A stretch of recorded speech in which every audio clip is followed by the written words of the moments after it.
I can stall them just long enough to give you and the kids a fighting chance to reach the cliffs. And leave you to face those beasts by yourself? I'll be right behind. Savvy storyteller that he was, Wildey knew the relationships in Jonny Quest Okay now, Doctor. Good luck. And do you, Race? were the most important element of the show. Let's go, boys.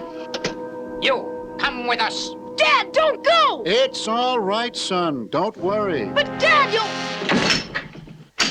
what if he goes back there, he'll be...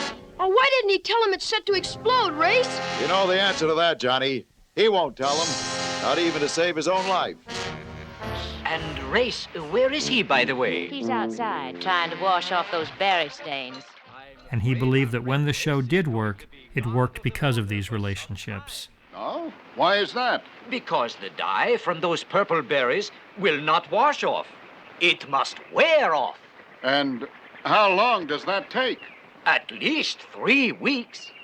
3 weeks? Oh, no!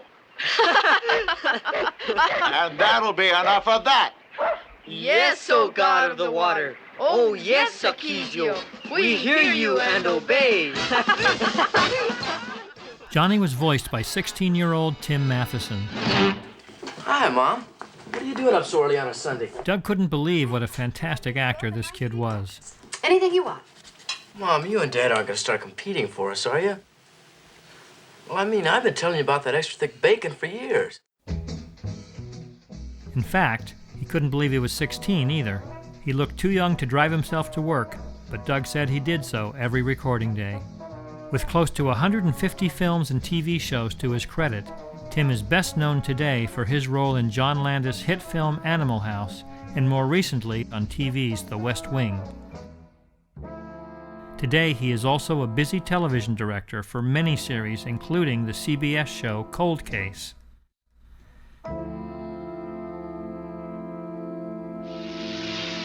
Okay, Johnny, let's bring Bandit aboard.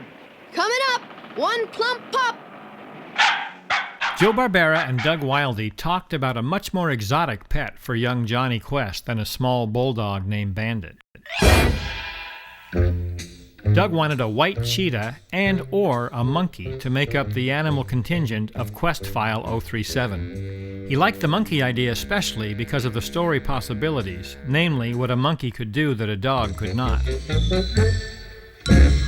Doug also felt that with years and years of Lassie, a boy and his dog had been done enough, but this was not his real objection to Bandit.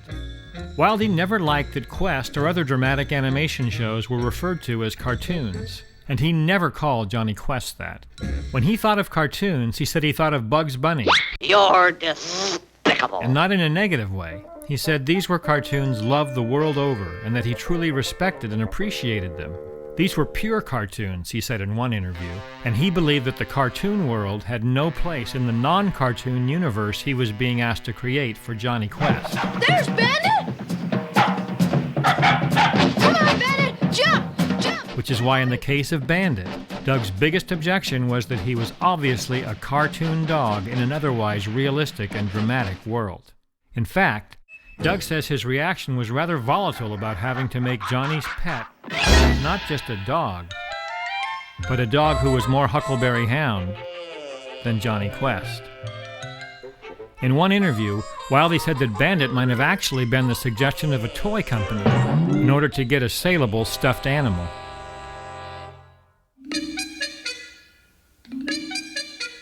A man named Dick Bickenbach designed Bandit, making him the only character in the Quest cast that Wildey did not create. Bickenbach was what Wildey called a Flintstone kind of designer, and while Doug thought he did a good job with the canine, the bedrock influence in Bandit's look and mannerisms is more than evident. For Hanna-Barbera, it was creating a balance between the promised documentary reality style of the show How you doing, Bandit? and what they were now calling creative adventure.